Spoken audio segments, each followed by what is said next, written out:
Feel like it's right here in front? So, Thanks, sir. good morning, everyone. This is the Vermont House Committee on Commerce and Economic Development.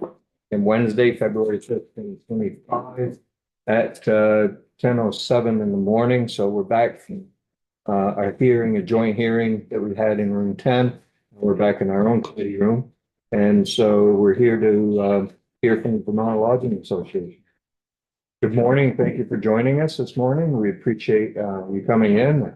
Look forward to what you have to tell us.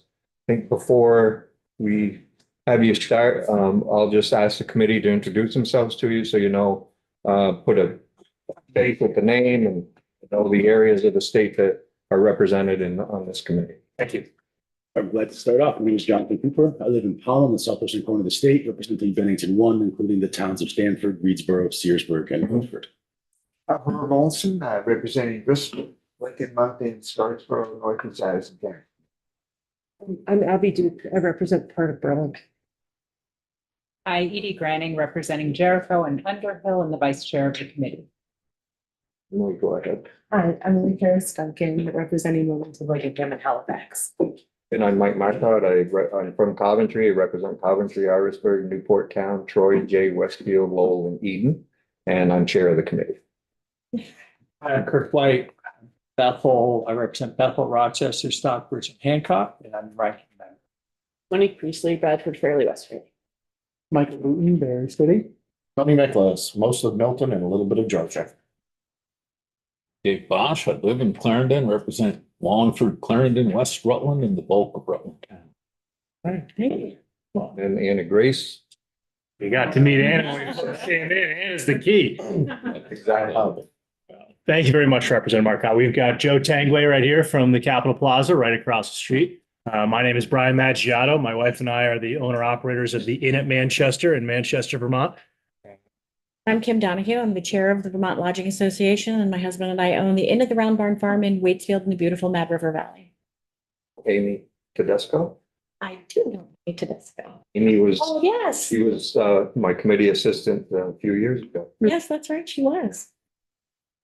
Say at least one thing we all have in common is that there's probably a lodging property in each one of your districts, at least one, if not a whole lot more. And that, that's a big part of why it's important for us to have at least a conversation and a discussion so that we can both help educate you guys about what's going on, but also so that, we can establish where the needs might be in the future for an industry like ours that is so intimately connected to almost every facet of the state of Vermont's economy. So, we had the opportunity, I think a lot of you guys have heard from the Department of Tourism and Marketing, Heather Pelham, the 2023 data that she was able to put together, resulting in $4 billion in visitor spending alongside $282 million in direct tax revenue is incredibly important for the success of the state. And our industry, is a key player in putting those bodies here in the state so that they can explore, discover, and experience all the great things that we have to offer. The people that help give us these opportunities as lodging operators represent 10% of our eligible workforce. That's about 31,000 Vermonters. And that doesn't include all the non-Vermonters that also has to come in from across the state lines to make this a reality as well. My neighborhood alone is about 25% of the workforce does not come or live in Vermont. So we rely on New York State and Massachusetts to help us fill the gaps. We only have 600 and some 100,000 people. We need a whole lot more. And I think that's a lot of the work that you guys are helping to do as well. So we can continue growing our workforce and hitting some of those key numbers in terms of what we need to be a sustainable state. But to take this further, our inns, B&Bs, hotels, and resorts are the cornerstones of rural and urban communities. They're gathering places, they're economic drivers for downtowns, support spaces for nonprofits, and ultimately extensions for each of our homes, especially when some crazy relatives want to come and visit. The hospitality professionals are ambassadors advocating on behalf of our attractions, restaurants, and retailers. They are the geographic experts and experienced curators of the highest degree. The direct impacts of their efforts can obviously be seen through Meals and Rooms tax contributions each month, but the indirect impacts are much farther reaching. There is no part of the Vermont economy that we do not support. Trades to professional services, recreation, nonprofits. we're the indispensable partner that supports the livelihoods of so many across our state. And a lot of what we've heard recently, which is, the power of the ski industry, the power of the events industry, and how much that is generated for the state each year is incredibly important to understand what that ecosystem actually looks like and what it's comprised of.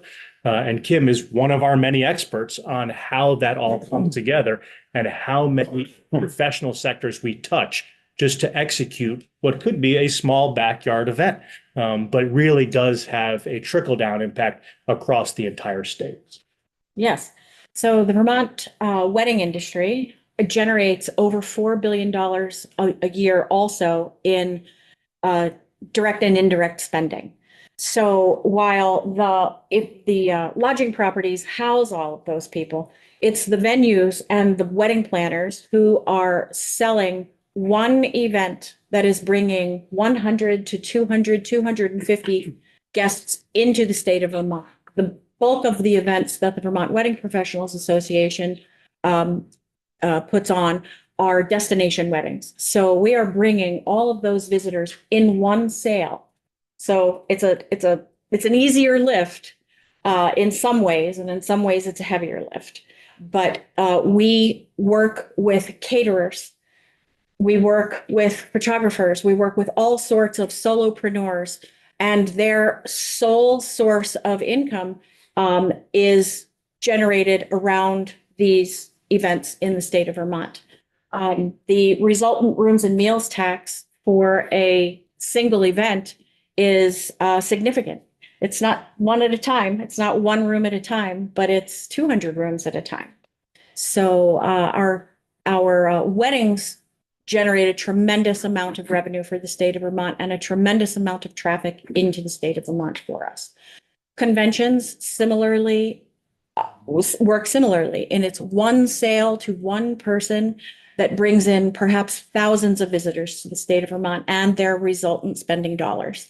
So we couldn't do it without the Lodging Association. We couldn't do it without the solopreneurs and without the important other vendor team members.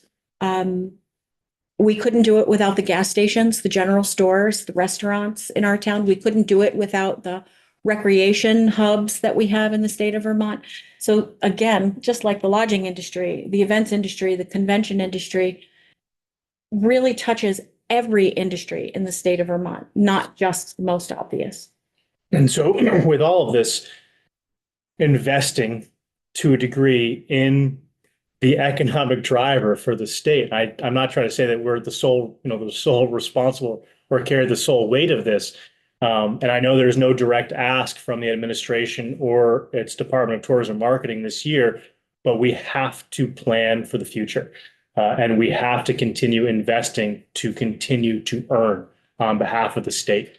The cost of doing business in Vermont has admittedly, as we're all having to discuss, gotten incredibly expensive. It is a pride point for properties across the state, for recreation operations across the state, to put dollars out there to bring as many people here as we can. And we all benefit as a result of it. We currently spend about $4.7 million total on our tourism budget.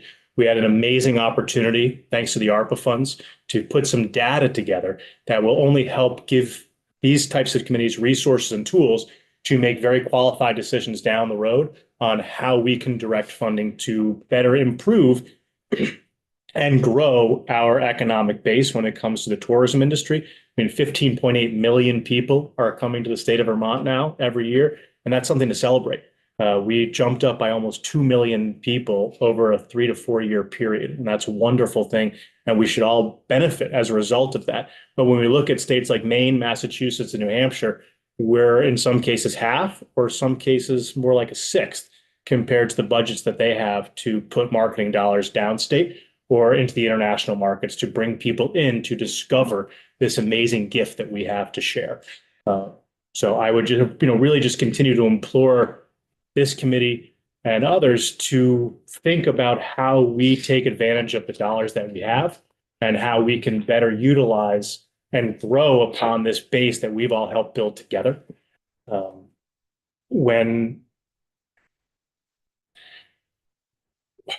it's a scary concept having gone through the pandemic. And seeing our doors closed, our lights off, knowing that there was nobody here coming to stimulate the livelihoods of 650,000 people.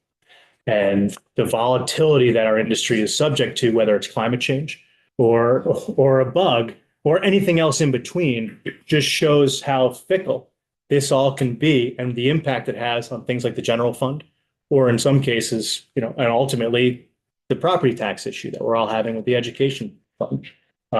So I think it's important that we open as many channels as possible on behalf of the Vermont Lodging Association and our 100+ members, so that you all know that there is a resource available whenever you need it. And whether it's even just going down the street to the corner, your local inn or B&B, and having that conversation with them to understand exactly what they're feeling, what they're hearing, and what their needs are, will only help the overall ecosystem succeed. And I think it's wonderfully appropriate having Capital Plaza here as well, because we all hear about what's happening without all the employees coming back into Montpelier and the restaurants and its downtowns, and that's after a flood. So we are all intimately tied together. We're all in this together. What happens in Montpelier impacts us in Manchester. What happens in Stowe impacts folks in Pownell. Vermont is too small to go it alone in each one of these municipalities. We are one tourism body that is trying to speak with one very strong and unified voice. And as a state, we have done an amazing job with all this. And we have some amazing partners that have helped us do it, this committee included. And you did a lot of work for us over the pandemic period and helping keep those lights on and those doors open and the keys off the desks of our friendly bankers down the street. And for that, we cannot thank you enough, but the work is not done. And we would like to continue being the best partner we can so that we can only grow that base and help Vermont succeed further. If I may, the tourism economy generates 3.9% of Vermont's GDP. Oh, more than that. The average of our surrounding states of other states is about 3%. So you can see how important tourism is as a percentage of our total economy than it is to our neighboring states. The fact that we pull so much weight that the tourism economy pulls so much weight in the state of Vermont with such a small spend compared to our neighboring states is a testament to the fact of each individual property and each individual business and sector really contributing a lot to that marketing effort in an outsized way. If you look at our occupancy rates in the lodging sector alone, our occupancy rates far outpace our New England counterparts, and our ADR also far outpaces our counterparts in New England. ADR is the average daily rate, so that's basically how much people pay on average for a room in a lodging property. One other significant part, just pursuant to the lodging sector. The lodging sector by volume is the largest revenue producer in that tourism economy vertical stack. So we represent $1.4 billion in revenue. The next closest sector would be restaurants, which is approximately $850 million. Many of those lodging properties also feed our neighbors and feed our visitors, as well as pull double duty in other tasks. So we feel very strongly that we really want to make sure that we can continue with a successful lodging sector within the tourism economy for a long, long time. Vermont depends on it. I know you guys have one of our other colleagues coming in shortly after, so I think the workforce component of this we'll save for Mr. Hans Van Wees from Hotel Vermont. But are there any questions that Kim and I can answer? I don't think you need to convince any of us here that lodging is important. I mean, we just last week heard from the Captive Insurance Agent Association that they don't have any meeting space, but yet I see hotels, closing down. I've heard rumors this new hotel that's beautiful up in St. Albans is mostly empty. What's the problem? Why is it that we're screaming for all this space, but yet what we have is empty? And how can we, as a legislative body, what can we do to help you? So I mentioned this, I got to see Representative James earlier today, and something that used to exist, I don't know how many of you got, how long some of you have served, but we used to have funding mechanisms for regional marketing groups. So putting dollars in the hands of regional experts so that they could create messaging specific to their region. So St. Albans would be a great example. Right on the lake, beautiful harbor and bay. I mean, it's an amazing asset for the state of Vermont, but they're stretched thin as it is, taking dollars out of each business for their own, whether it's the Chamber of Commerce or their own little marketing engine. Those dollars don't go very far anymore. And we need to find ways to create targeted messaging specific to an area so that the Department of Tourism can amplify that further. If St. Albans is creating collateral that can be used by anybody else in the state to get their message out, everybody wins. The seasonality of the state can sometimes be a challenge depending on what your assets are.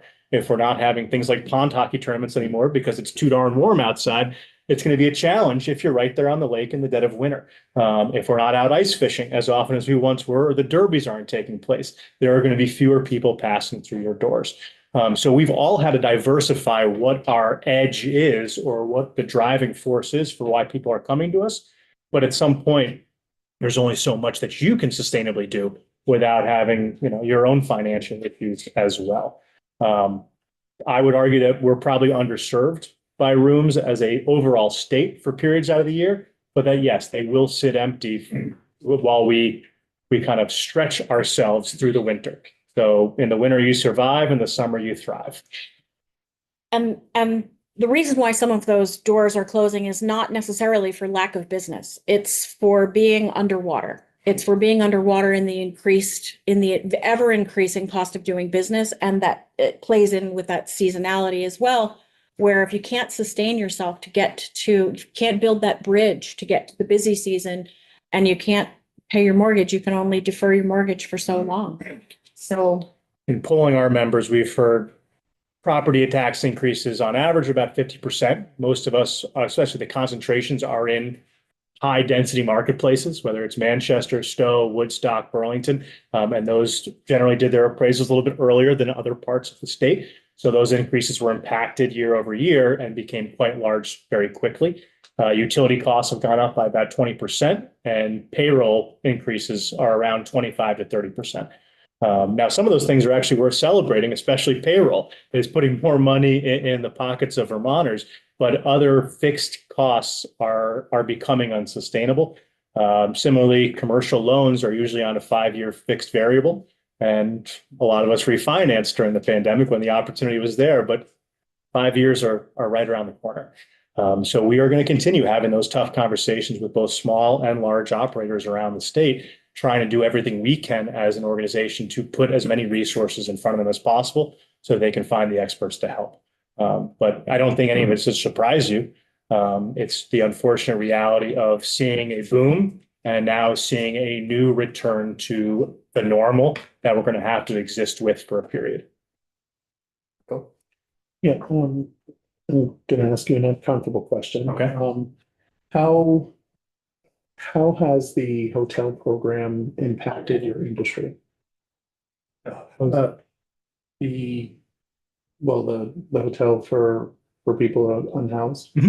How has it impacted? So it's actually, I'm an uncomfortable question. I think there was genuine concern about the narrative that might be spun around it from those 15.8 million visitors.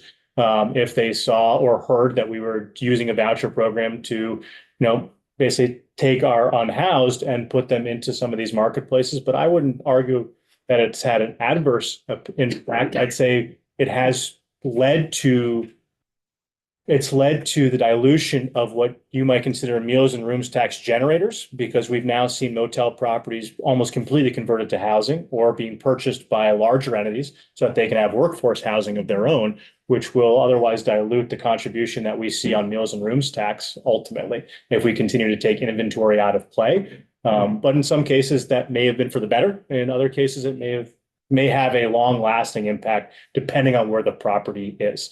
But I think as an industry, we understood the immediate need to take care of our friends, family, and neighbors. So you can't say that it's necessarily had, a huge negative, because there were definitely some positives that came out of it. Seeing it right fitted over time, I think, is incredibly important for the industry. Instead of the kind of broad stroke that we saw where, I guess folks were, really being transported from their home communities into an entirely different place. And that did have some dangerous impacts in areas where support systems were not readily available. And that could have some tourism impacts as well, from a health and safety perspective.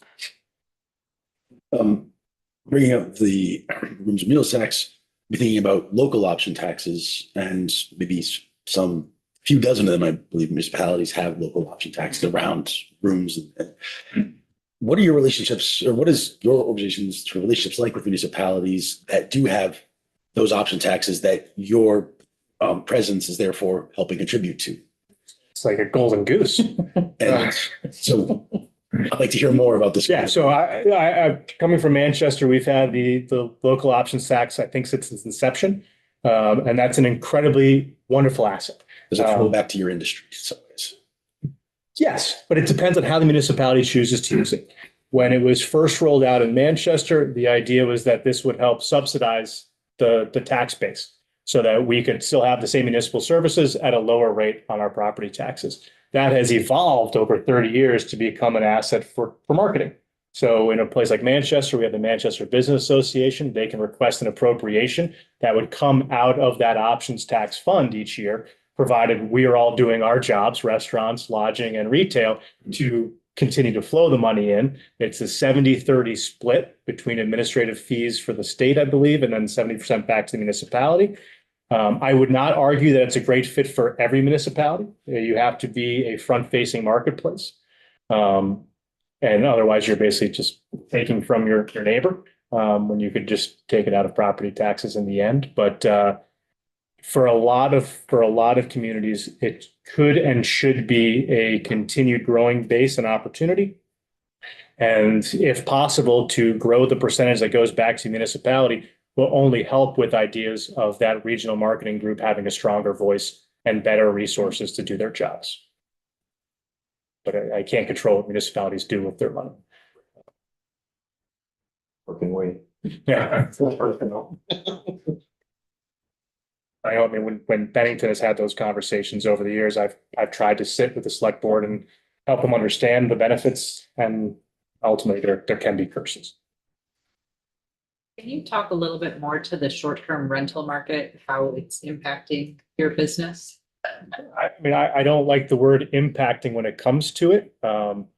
It's not apples to apples around the state. There are areas within Vermont that could probably benefit from more of them. I think about the Northeast Kingdom sometimes, and what an amazing asset the Kingdom Trail Network is, but without as much density and lodging as we have in other parts of the state, there aren't as many places for folks to stay to come and experience, this amazing opportunity. It has definitely, and I say anecdotally, when you read about other municipalities that have a large percentage of their inventory being applied to it, I could understand why at the local level they want to have conversations. But I would not go ahead and say that it has a broad stroke impact negatively on Vermont's traditional lodging sector in terms of our visitation or occupancy. We offer a very specific type of product, and the folks that discover how to stay in Vermont with us generally do so because they want that experience and because we've continued to curate the best possible product for them. We have more control over the success of that than I think a homeowner might, when you understand what it takes to create the Vermont vibe that people really want to experience. So these are different types of lodging programs. But right now, seeing it managed at the local level, I think is incredibly important because they'll know better than we do how they need to manage their communities and how they need to manage the inventory that they have. And from a health and safety perspective, I guess that's probably one of our bigger concerns. We pay a lot to be traditional lodging, licensed lodging. And we just hope that anybody else who's putting their property out there is keeping in mind what it takes to take care of somebody else. And when we hear stories about like what happened in Ludlow, unfortunately, it only gives us reason for concern and pause on what can we do to help educate committees like this one or others so that they understand, really what goes into creating these opportunities and these places for people to come and stay. So I do have two other colleagues in the room now from Westport Hospitality. Oh, yeah, no. But I mentioned Hans coming in earlier, and then we have formerly of Westport Hospitality, Joe Carton. Any other questions, at least for Kim and I, before we move over to workforce?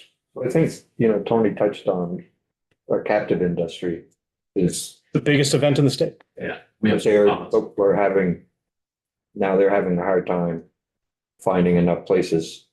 And the other problem is that they can't find flights to come in. Do you ever work with VTV and have conversations with them about what's going on in their industry? You like get all links to. I'll leave it to Hans, but I will tell you that the one big conference has a trickle down effect on everybody else. Each one of those organizations has a board meeting.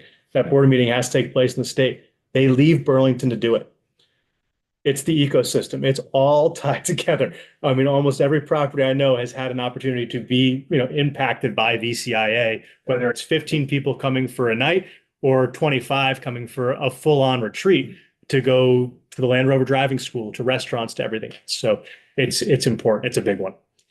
As far as working with BTV or even Amtrak for transportation into the state, although I wouldn't say that we work directly with them, we are very aware of what their routes are and what their availability is when we do our own marketing specifically for events and for weddings. Just wondering if that's an opportunity for you to actually have conversations, get better ideas of where they're going and maybe feed ideas to them as well. But the captive industry is one, but is there an opportunity to build on what BCIA is doing for the state to grow that into more of a destination for other opportunities for businesses to have their meetings here and whenever you'd like to have me back in, I will talk to you folks about it all you want. It's something that we lost. We used to have a convention bureau, and it's definitely worth having a conversation in the future as we talk about economic development on how we can build that program back up, because the state will benefit as a result. I'd like to have that conversation. I've been here a while, so I know the convention bureau, but there were issues that were going on there that, if you're going to have a bureau like that, you need one that's going to grow its membership. And I think it was pretty stagnant.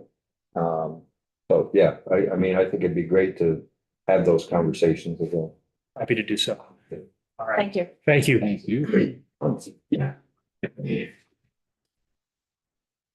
Good morning. Morning. Thank you for having me. And with me is Joe Carton. I am Hans Van Wees. I'm Managing Director for Westport Hospitality. We operate Hotel Vermont and the Courtyard Burlington Harbor Hotel in Burlington. Formerly, I ran Trapp Family Lodge for about a decade as well. So I come from a resort as well as city perspective.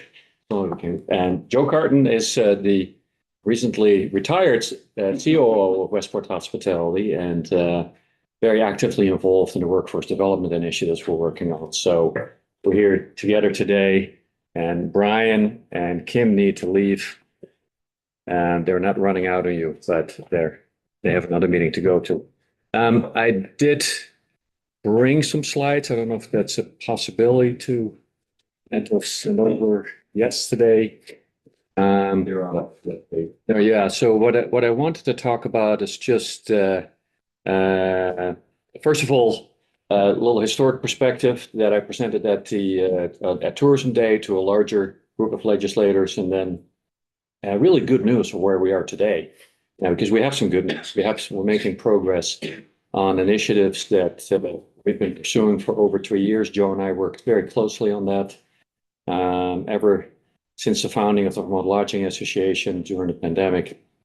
Following that, we very quickly realized that our next biggest challenge was a lack of workforce, and as we want to grow this industry. I just saw a statistic this morning that from a business magazine came out that the tourism industry now represents $4 billion in revenues to the state of Vermont. And when I looked at it last year, I looked at 23 statistics, we're up to 3 billion. So we're really seeing a growth post-COVID. And it shows. I mean, hotels have been busier.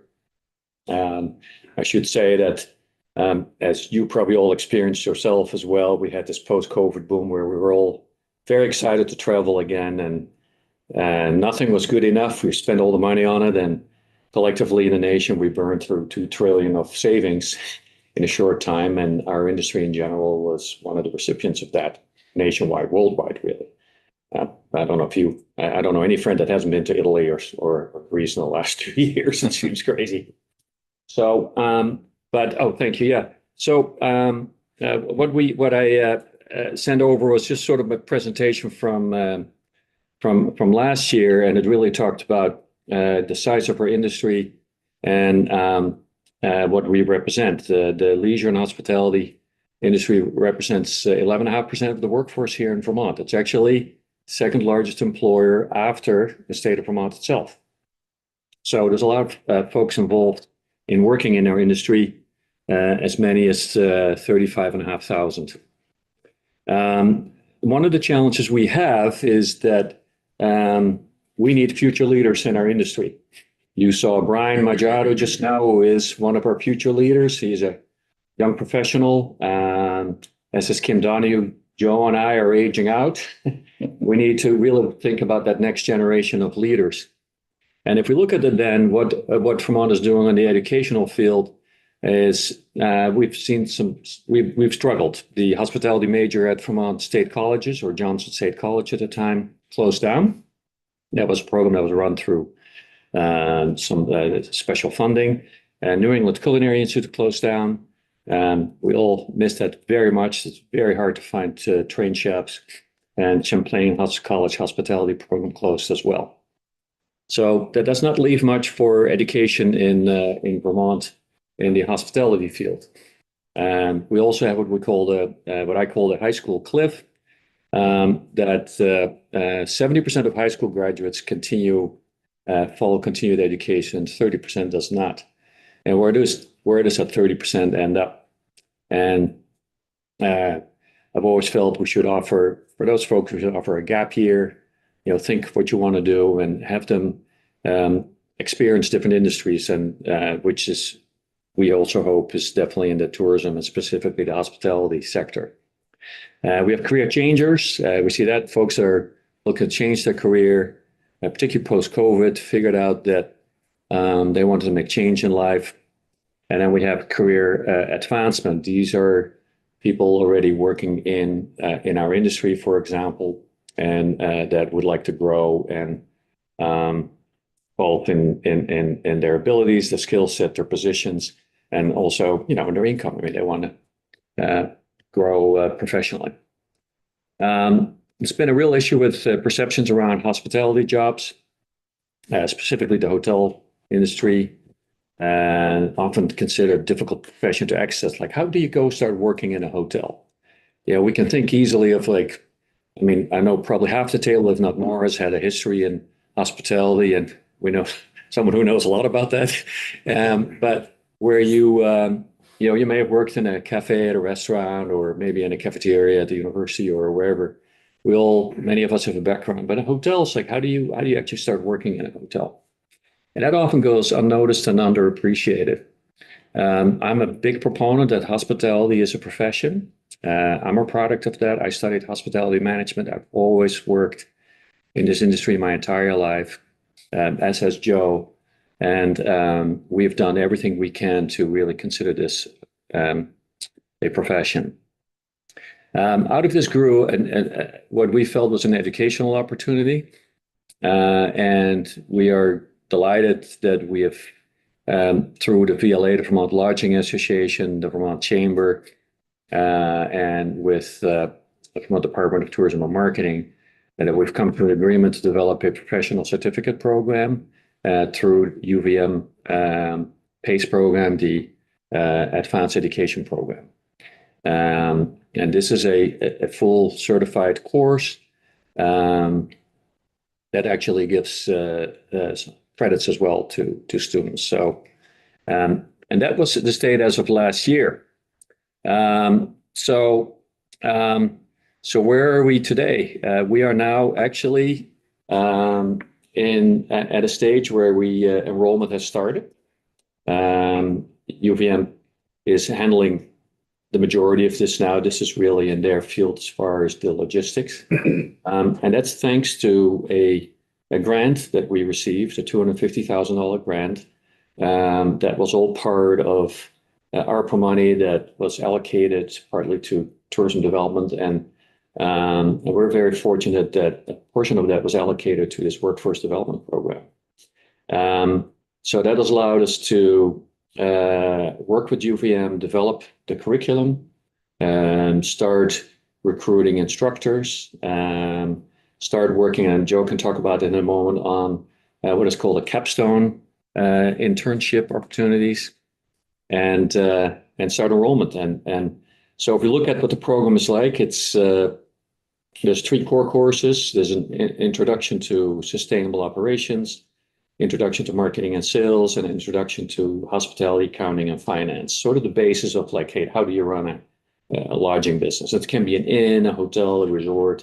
It applies, a restaurant. It really applies broadly to many sectors in our industry. And then there's some electives that get more specific around front office operations or food and beverage and event planning, which is an important sector here in Vermont as well. Facilities management and human resources, so touching on all these other topics. And then the key component of that is a 120-hour capstone internship. And that is at a Vermont-based hospitality business, a paid internship for 3 weeks, where the student will work with a mentor, which in almost all cases is either the owner, the general manager, or the president of the company. So we really are stepping in high. We want to make sure that these students are really being welcomed and mentored and properly introduced to our industry. I can't tell you how important this program is for us, because we really wanted this to succeed. So the timeline now is as follows. We're very excited. In April, we start the first cohort, and in May, the second cohort will start. As of 2 days ago, we had 14 people enrolled, and that's even before the marketing has started. UVM is starting the marketing next week. So this is just through word of mouth, and it's broad. There's people from the industry. There's very excited to see there are a number of young people in the industry that have signed up for this, that want to advance. People from outside of the industry, a few UVM students, which is great too, because it's another important lead or important source for us. So that's where we are as far as on the timeline, and with internships starting in May or June. This is really a program about UVM and employers working together. We have currently 14 host sites confirmed with 6. Joe can talk about that in a moment. Current employees are being enrolled and can enroll in this program. We're very excited. The first 2 cohorts are at no cost to the students. And that's really thanks to this grant that we have. It's significant. And we really hope that this will kick it off and that we find a way to find additional funding going forward. There's an advisory board being made up of employers to work with UVM. And then as employees, we also help market these programs in the communities. Joe can talk briefly about the capstone and where we are with that. I want to give you a little, again, thank you, Hans. Joe Carton.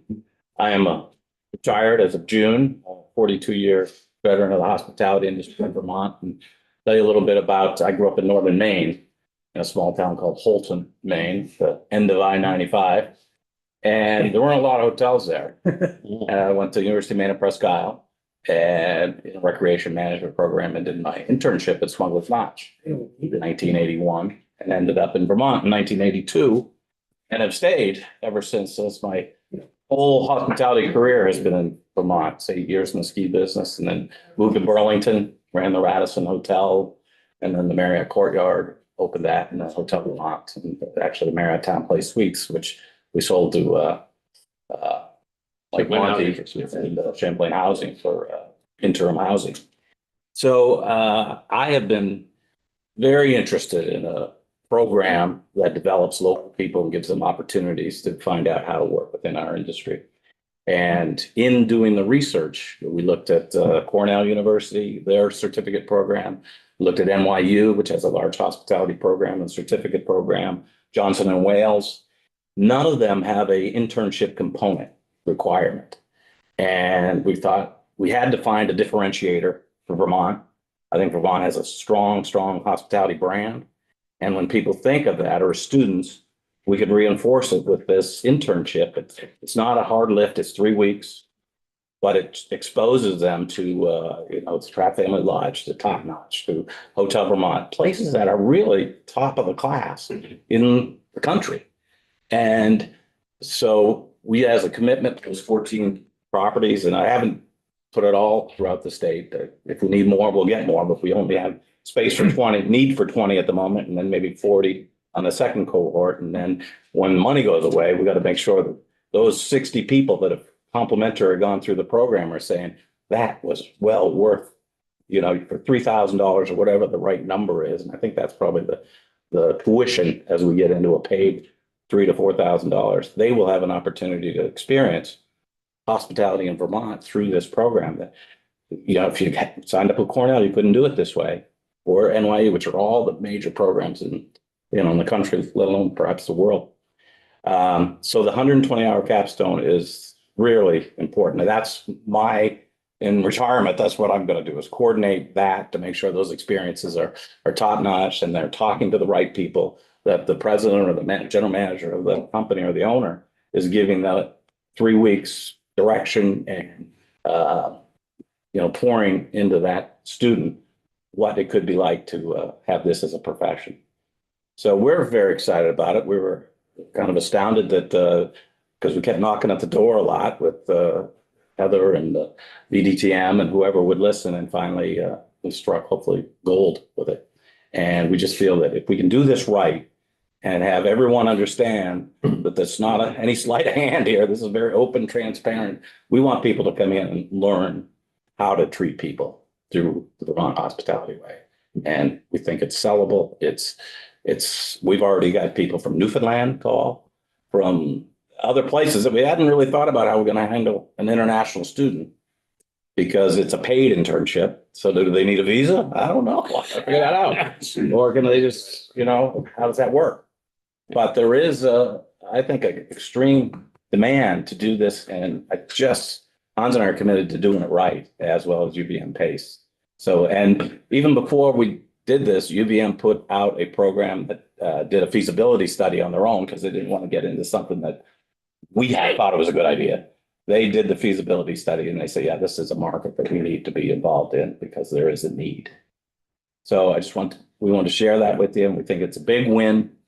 We've got to do it right though. And we need everyone from, because the farmer is hospitality, the fields, the mountains, the experience. It's just not what they do within those four walls of a building. That is probably the least of it. It's how we look, how we feel, how we communicate to each other. That is the essence of the hospitality. So that's where we are. We're late April, early May. We'll have the first kickoff of the program, and we're excited about it. And we'd love to share it or talk to anybody or answer any questions you may have. You worked with the Department of Labor. Have you talked to them? Yes. Matter of fact, I've had 2 calls into them yesterday, and Sabina Haskell is now the new executive director for workforce development, and she has been helpful. So yes, although they didn't know the answer, because I was asking about the international student visa, and they referred me to the federal program.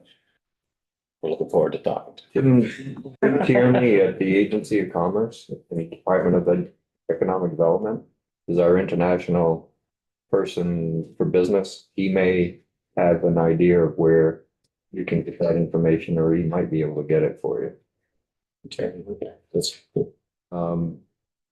Have you had any conversations with career centers to maybe Yes, start this in the high school level, getting some? we have the tech centers and through guidance counselors. UVM PACE has all those contacts through that program, so we have reached out to those folks as well, and we'll continue to do so. That group that I identified is these high school, graduates that are looking for, I was a product myself. I took a gap year. I didn't know what to do. And somebody said, hey, why don't you work in a hotel? I'd never thought of that. And here I am, further my career. I love what I do. So I think we can, we hopefully can really access that group as well. Because it is a very fun career. I mean, everybody that works in this industry, loves it. So, and the hotels is, it's a growing market still too. So there's a good future for it. So, yeah. So one of the things you referenced some of the other hospitality programs sort of in the Northeast. We have this very large industry, and it is a little surprising that Champlain put it down, Vermont State put it down, UVM doesn't sort of have them. Do you feel that with this pipeline, that long term, maybe looking 5 or 10 years down the road, UVM might be in a position to have hospitality as a major or minor, or is that part of your thinking at this point? Or We think so, in that UVM has said, actually Rubenstein School said they will accept credits of this certificate, which I think it's worth 3 credits toward a degree program, whether it's a 2-year or 4-year degree. So they see this as a potential, as long as we can start building that foundation that Vermont is and can be accessed, a certificate program, and then parlay that into a larger degree opportunity. For the $150,000 a year that you're requesting, what is that looking to cover? Well, we're now operating on a grant that was $250,000 to get the program started, and to get the first few cohorts. So a portion of that's curriculum development. Going forward, it would really be to cover the cost for operating it, and that would most likely come through UVM. Together with the industry to apply for that. But it would cover operating expenses, marketing, and hopefully we'd love to find the idea of the program. Ideally, is that there is no cost to the student. So whether that's through a program with FESAC, or whether that's the capstone, for instance, is a paid internship. So the businesses involved will pay. That prevailing wage, which $18. I think it's $18 an hour, and that will actually pay for half. The tuition. Of the tuition. In this case, the first 2 cohorts actually do not have to pay anything into it. So our hope is that out of that, money going forward, we can ideally cover half that tuition cost, and then the other half is covered to the student through the capstone. It's an investment in workforce development. That's the way we look at it.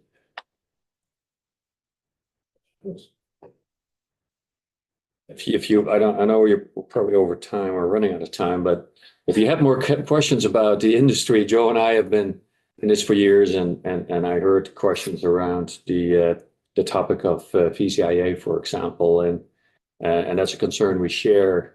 Vermont. Yeah, I used to live in Waterbury and work in Stowe, and it was always the thought was like, well, Burlington is a great place, but it's so great because it's right next to Vermont. The fact is, it is Vermont, and it's a significant economic driver.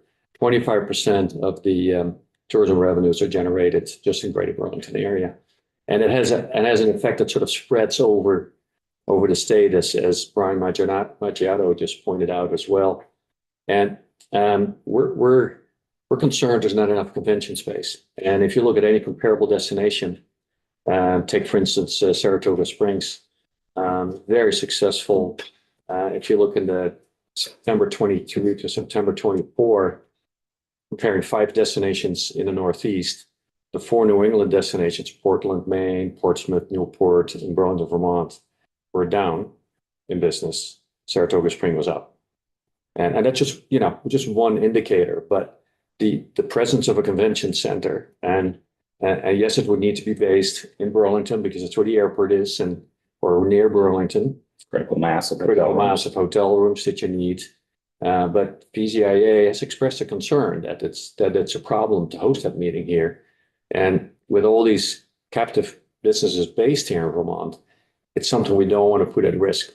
So Joe and I have actually, and together with Hello Burlington, which is the marketing arm for Marketing Burlington, have started conversations with PCIA as well. And we're sort of exploring this idea. What would it be if we had a convention center, or what would be needed, or what would that look like? And more importantly, other than PCIA, what other business could it attract? It may be a conversation where we need to involve UVM as well and say, are there sports events that you can't host that would be great to host? Social events, concerts. I mean, it's not just conferences, but other events as well. And what is the market for conventions that are 600, 800, 1,000 people that we can't do in Vermont anywhere right now? And that's where we're missing out. So as we expand our supply of hotel rooms in the state, we also need to think about what are going to be the demand drivers and how do we grow that pie. I just wanted to add, I spent the first 15 years of my professional in the sales and marketing sales side. I sold meetings, New England associations and regional associations into Burlington, into the old Radisson. And so the New England associations, by mandate, they all have to, if you have a entity in Vermont, you have to meet. But there are several that were too small that wouldn't come to Vermont because they just were too big. The grocers association, the laundry association. So there are people, there are groups that would come to Burlington and Vermont if the facility existed. And without a doubt, almost every time, like a local hero from UVM or what said they'll invite their association, they had the largest attendance of almost any where they went when they came to Vermont. So there is a unique aspect about, I've never been. If you're in California or Colorado, I've always wanted to go, and this gives them the opportunity. And we saw higher attendance because of that. So I think with the right parts and pieces, it really could work. Thank you for joining us this morning. Thank you. Conversation and let us, keep us surprised of what's going on. I think there is a real interest in how we can expand. We don't want to see BCIA meeting outside the state, and we have a requirement to do it. And it's just expanded so much. It's successful, but we've got to keep up with the success. Yeah. Thank you. Thank you very much for Very much. Yes, thank you.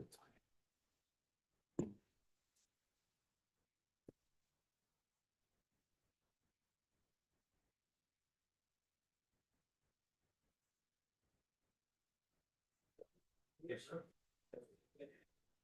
Morning. Morning. Thanks for joining me. I thought before we have a conversation tomorrow afternoon, joint hearing with the General Housing Committee, that we actually the discussion about TIFs so everybody better understands the concept of the TIF, and I think it'll help you tomorrow when we start having those discussions about Spark. So I've asked Ted to join us from JFO, our Joint Fiscal Office, to kind of give us an overview of TIFs. But Ted, thank you for coming in this morning and appreciate your time. Of course. Would it be, I imagine it would be helpful to have things on Zoom, so I'll boot into that. And then a quick question, is there a power plug? Because I don't have a lot of juice nearby me. Is it right? Great, perfect. So I'll plug in and take me a few minutes to get started here. And maybe if I can, do this and talk at the same time. I am, as the chair mentioned, Ted Barnett from the Joint Fiscal Office. In addition to tax increment financing, I'm on the revenue team, so it's my first time in this committee this session, and I think ever. But I'm on the revenue team. I work on consumption taxes, so sales and use, meals and rooms, tobacco, cannabis, those types of things. So if you have questions about those outside of TIFs, I'm more than happy to answer them. Okay, I should be good to go.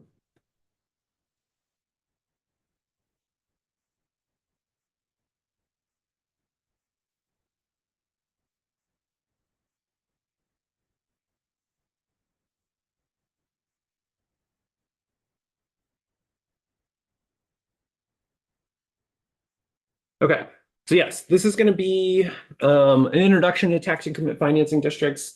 A lot of material on basic mechanics of the program, components of the TIF program in Vermont. And then we'll move into diving into some of the potential fiscal effects and considerations when thinking about the impact of tax increment financing use on the education fund. John Gray is here to chime in with helpful context and pieces that I maybe am not able to cover or forget about while talking. So we will begin. So broadly speaking, TIFs have been in use for quite a while. They started in California in 1952. Their use really increased in the 1970s and 1980s as the amount of federal funds that were available for infrastructure decreased. All states except for Arizona have some form of TIF. There are a lot of different permutations, combinations, and how our states have decided to use increment financing as a tool. They are, according to some sources, the most widely used government program for financing economic development in the United States. In Vermont, because we have our unique statewide education fund, it also means that the considerations in thinking about TIF are unique compared to other states, right? So municipal decisions to use a TIF and BEPC approval of those TIF districts mean that any impacts associated from those TIFs and retaining education property tax increment impacts taxpayers across the state. Broadly speaking, there are these kind of four basic steps to implementing a TIF. But in a sentence, municipalities use them to finance economic development by diverting a portion of the growth in future property tax revenues within a specific area. So when you implement a TIF, you freeze taxable value at a certain amount called the original taxable value, and any incremental growth in property value above that original taxable value is used to serve projects in the district. So in a little more detail, when a municipality is thinking about a TIF, they're seeking to improve a geographic area. This could be a downtown plot, blighted land. Many states have kind of a blight requirement, or brownfields, and they seek to improve that geographic area by putting in new infrastructure. So that's sidewalks, parking, streetlights, sewer, a whole host of potential projects. And the municipality finances those projects through bonding, through borrowed funds. And ideally, this third step is ideally, the project stimulates private development, which increases property values in that district. And the municipality uses that growth in value, so the tax revenue that comes from that growth in value, to pay the debt service on the bonds they took out to finance their infrastructure projects. And this BEPC created this visual figure of the mechanics of it. I think it's really does a good job of showing how this works. So I mentioned the original taxable value. This is this blue rectangle here. When the TIF is created, values are frozen at the original taxable value. And then as development occurs, property values increase. They are able to retain this increment. In Vermont, 70% of the increment goes to finance the debt that was incurred for improvements made in the district. 30% is remitted back to the statewide education fund. And then once the retention period ends, I'm using a lot of terms that I'll cover in the next slide, which is a period of 20 years, the full amount of taxable value is to the education fund. And so is it only education property tax used in the TIF? no, there is education. Because of JFO, we spend a lot of time thinking about statewide effects. I focus on the education fund here, but it's both municipal and statewide property taxes. So you had the 30% starting at about year 5. Is that because there's no increase in taxable value till then, or is that in the statute? That is just the nature of the figure and the way it's created. Once incremental values are created, it goes in that 70-30 split. So it's in general, it takes about 5 years to see any value increase once this is started, like that's. There is no, it could be, it depends on how quickly the projects go into effect. Killington is already seeing a very small amount of increment generation, and they were, approved in 2022. It showed up on the 2024 grand list, so it could certainly happen earlier than 5 years, but it generally takes a little time for things to boot up and start generating increment, but I can't say with any precision when that happens. So it's my question was, it's not part of the current statute. It is just how it has been generally going. If that's what that. John Ray, Office of Legislative Counsel. I think it's not part of statute. I think it may just be in part the diagrammatic nature, which is meant to predict how the particular values might flow. And then the timelines beneath are useful because when we think about like the instance in which we normally talk about a 5-year period in this context is that incurrence of first debt. But to your specific question, you could generate value immediately. And in any event, let's say development isn't happening because improvements haven't happened yet. There's still going to be growth in property value and there's still going to be the freeze in place. So you're expecting some increment immediately to go to the municipality, even absent the effects of development spurring property tax growth. So the 5 years, I think, just a function of looking at the diagram, which is meant to simplify the particular piece. It's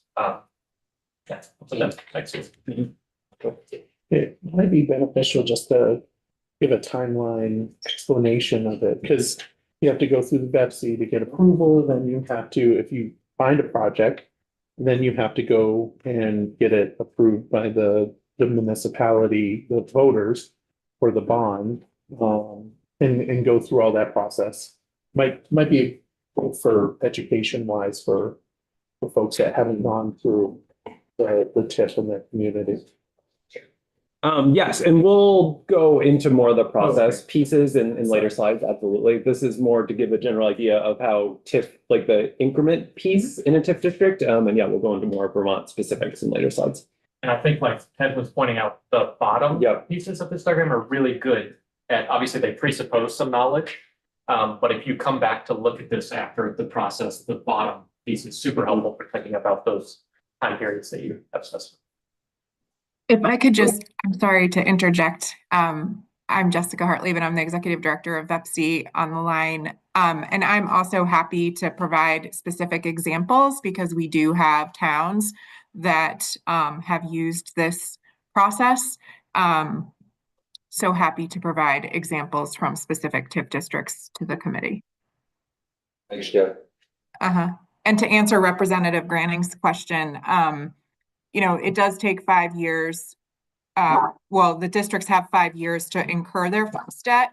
And then depending on when the towns, as Ted mentioned, start their development projects, you will see increment generated based on the type of development that's being created in the district. So the original taxable value, those property taxes, ed property taxes are always going back to the ed fund. And it's only the 30% of the increase that is going to the ed fund, and then the 70% of not only the education tax, but the municipal tax is going into the TIF fund to pay back the bond that the community had voted for to do these infrastructure improvements.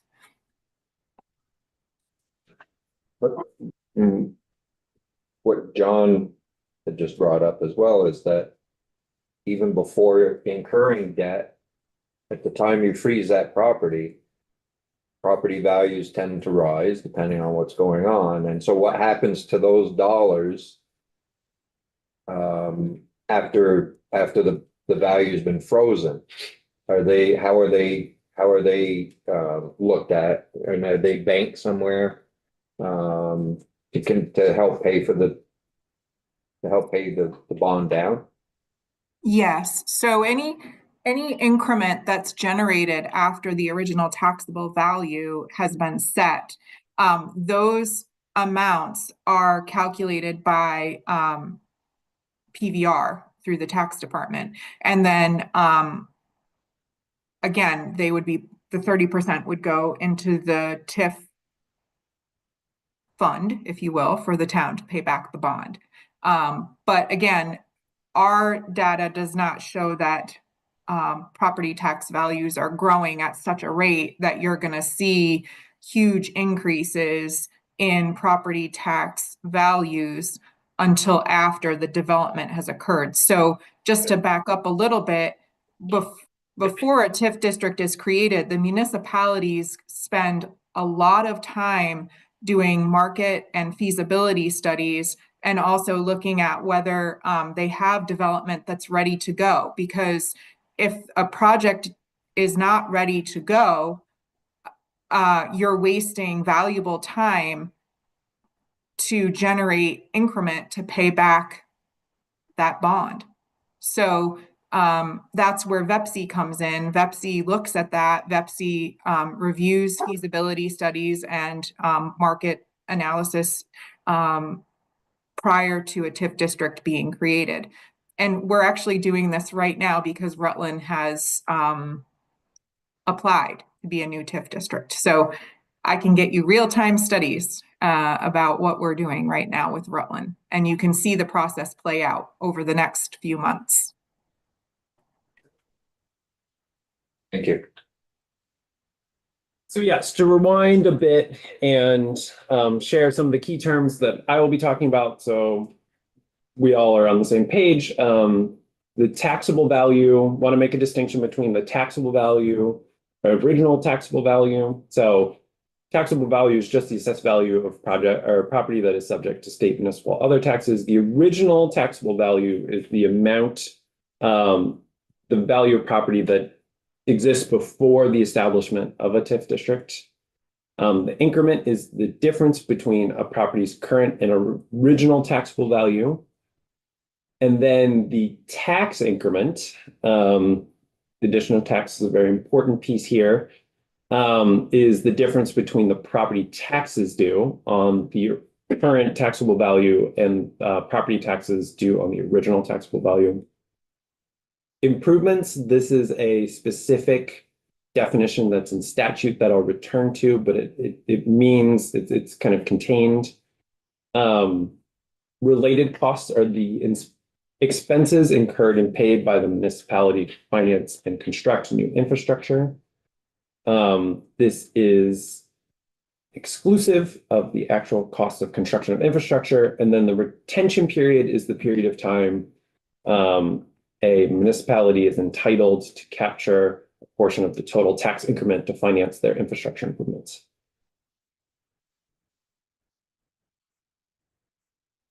So in Vermont, how can money that is generated as the result of growth and incremental value be used? This is largely on infrastructure improvements. And as I mentioned, there's a specific definition that is in statute in 24 VSA 1891.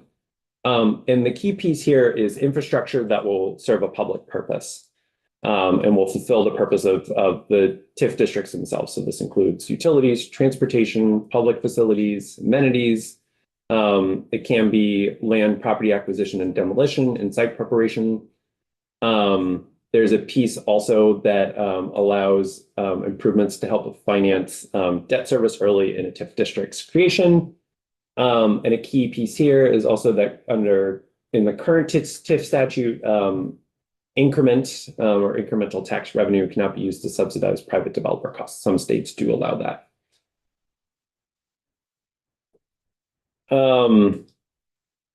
As folks have mentioned. Great question on that. Oh, yeah. Going back to the prior slide there, and yeah, public infrastructure is what the target is and how to help with that. What if I'm thinking of, smaller towns maybe in particular, if a town wanted to create a piece of land and do the infrastructure around, developing that piece of land, could they, then be able to use that developed, infrastructure to develop land for some private and make it available to a private developer like town store, that kind of thing. Is that possible, or is that not permitted under the statute? So, Yeah, I would lean to. maybe I should jump in. Yeah. So I think the best way to answer that is that the first constraint here, that the infrastructure serves a public purpose, Right, would be the piece that might limit you from being able to do that. But the concept behind why TIFs works is that improvement drives private development. So it is contemplated by the existence of TIFs that it's leading to enhancements to private development. So that's not something that's foreign to the concept of TIFs. But if you were doing something that had no public purpose, like you're literally just providing infrastructure to help a developer, it doesn't do anything for the public, that is not permitted under this definition of improvements. Does that help, or? I can see the gray area, so I'll follow up later. Yeah, sure.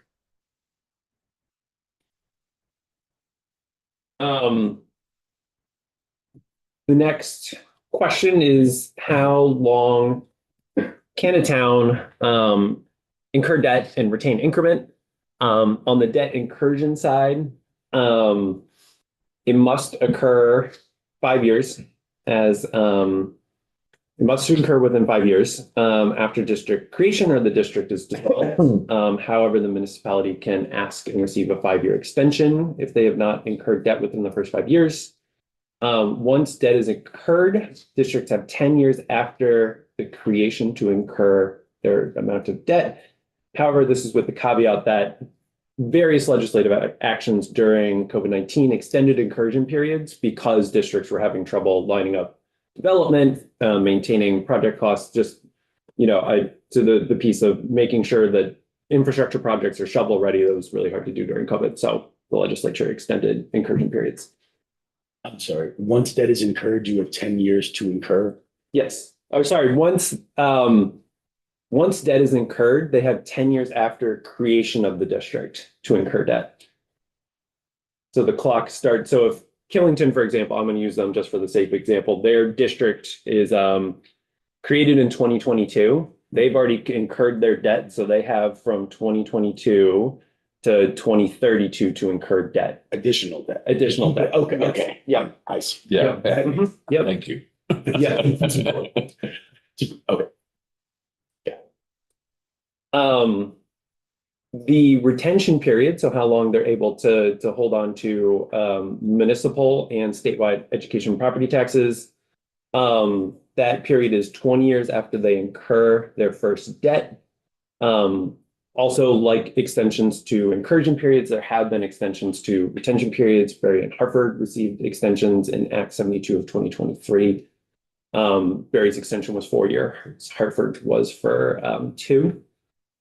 And the Burlington waterfront can retain longer for 3 city place parcels, and they have that ability to do so until 2035. and in general, so this table here summarizes both the debt and retention periods for the TIF districts that are currently active. In general, the VEPSI annual reports that they put out one every year, are a really helpful source of information on what is occurring in TIF districts. Quick question on that. The last graph, that debt period column, that is the period in which they can incur debt. Exactly. Now, I'm curious, is it set up that retention would end regardless of the calendar if they repaid their debt within that time, or do they continue to retain even if they've managed to somehow repay their debt earlier?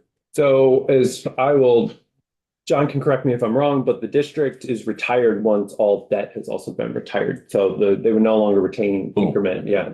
Okay. Thank you. Also, if I remember right, there's no prepayment on bond debt anyway. You can't prepay it. Can you? You have to pay every year. You have fixed amount you have to pay, and you can't pay down the principal. Yeah, I'm not sure, but you would have little incentive to do so, is the way that I would.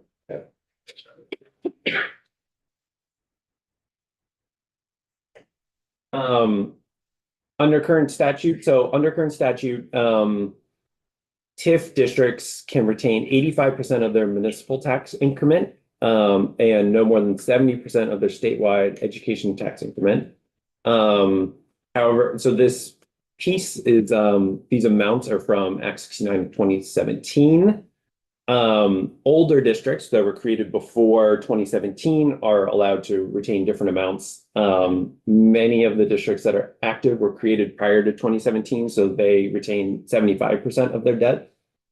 And yeah, so older districts have a different amount that they can retain. Vermont's TIF districts, 3 out of 8 are located in Chittenden County. Any new TIF district must meet 2 of 3 location criteria. This is in statute. They must be in high density area, a designated downtown, or an economically distressed area. So 2 of those 3 requirements. There are also additional rules in statute. If a municipality already has a TIF, they can't create another one.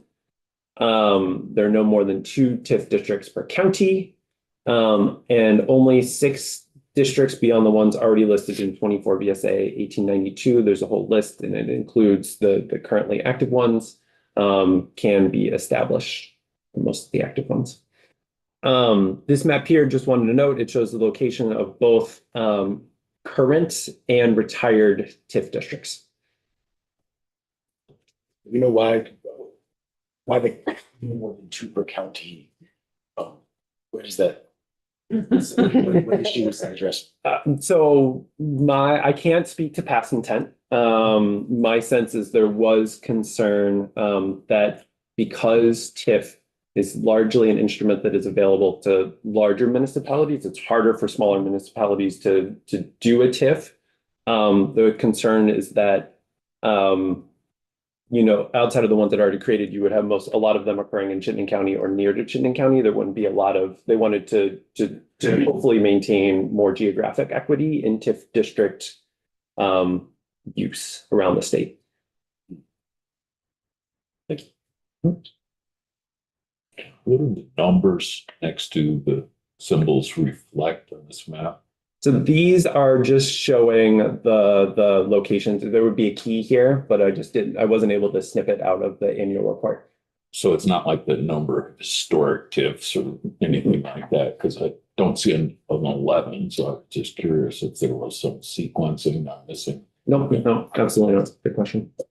And I was involved in the 2017. To give you a little more context, that we were worried about Chittenden County being able to pull a lot more TIFs away from other areas of the state. But even this language can be overridden by the legislature. So if Chittenden County, Burlington came in, or South Burlington, Milton, any of the big community, Colchester, said that they really got something cooking on the books, that they could come and petition the legislature to to actually allow them to create another TIF district. So, we use notwithstanding. Yes. So that, I mean, and we were talking about that because, we're not, all of the discussion about Chittenden County all the time. We in this committee have to realize that Chittenden County is our economic engine for the state. And so we need to do what we can to help that engine keep running. And, but we also recognize that we want to spread the wealth around the state as much as we can too. So, that's what our thoughts were then. And, knowing that we could not withstand the language if something really came up that we really should be putting another TIF district in Chittenden County or any other counties.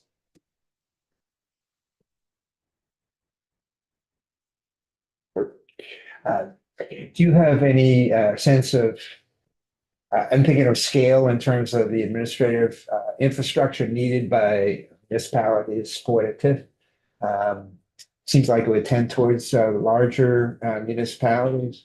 Can you give me, agree with that? Some sort of level of magnitude of, how big a municipality do you have to be able to support that? And has any thought been given to allowing some of the smaller municipalities to sort of combine their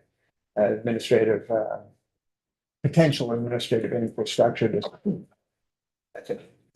So that's a good question. I'm going to take a very broad crack at it. We also have Jessica Hartleben here, who will be able to, I think, provide any additional context that I miss. To your first question, yes, it is. There are, between audit requirements, the full application process, there is a pretty substantial kind of administrative need for those asks. Municipalities also frequently contract out or have outside providers help them kind of prepare their documentation, make sure everything's put together.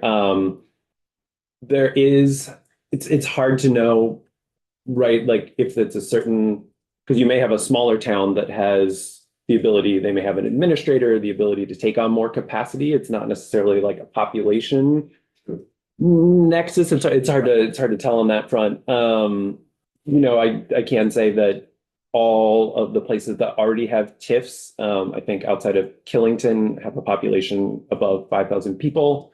I mean, that's very broad. Again, I wouldn't want to say that, there's a certain amount of population that you're absolutely ready for a TIF unless it's more challenging.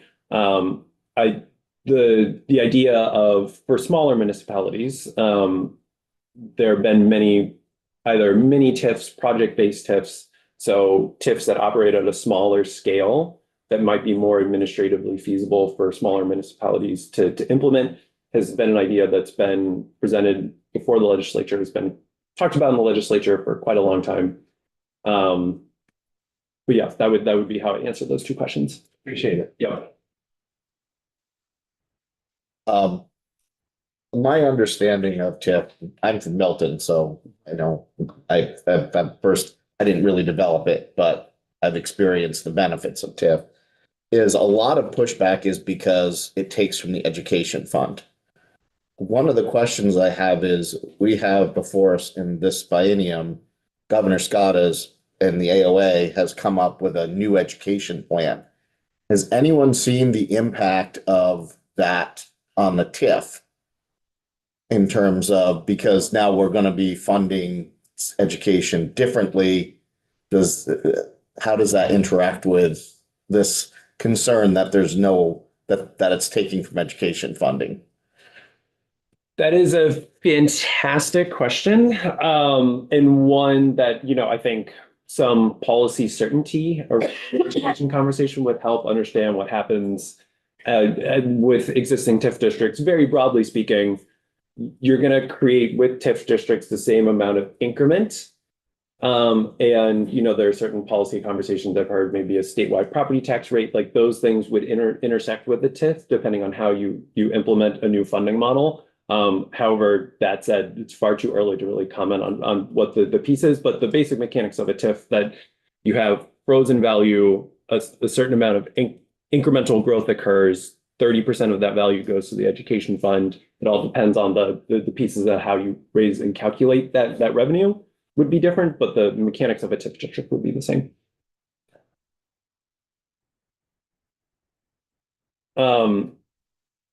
So to talk about some recent legislative action that happened in Vermont's TIF program, the main piece is Act 69 of 2017. It set, as I mentioned, the current increment retention periods. It added that instead of one location criteria, new districts have to meet two of those listed in 32 VSA 5404A, and it implemented that cap of new districts at 6. More recent legislative action has centered more on debt incursion and retention periods. And you'll see a string of actions during COVID to extend debt incursion periods to give districts more flexibility to incur debt as there was uncertainty and ability to implement infrastructure projects.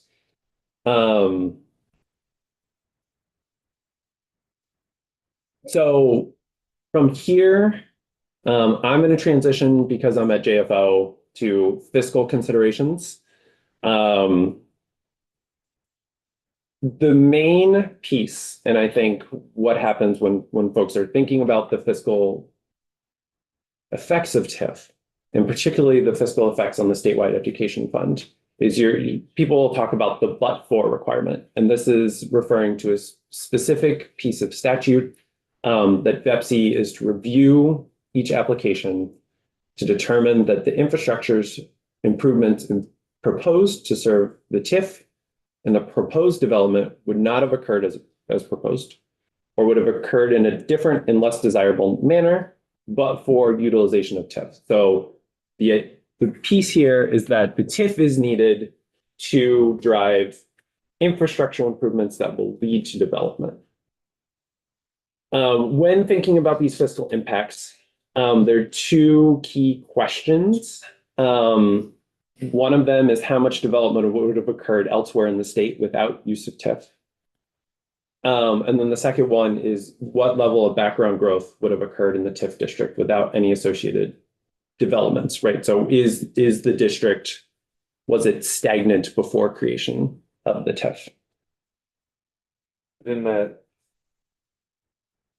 that question of would it have occurred in other parts of the state, I think a counter to that is, would this be a place that we want that growth to occur within the state?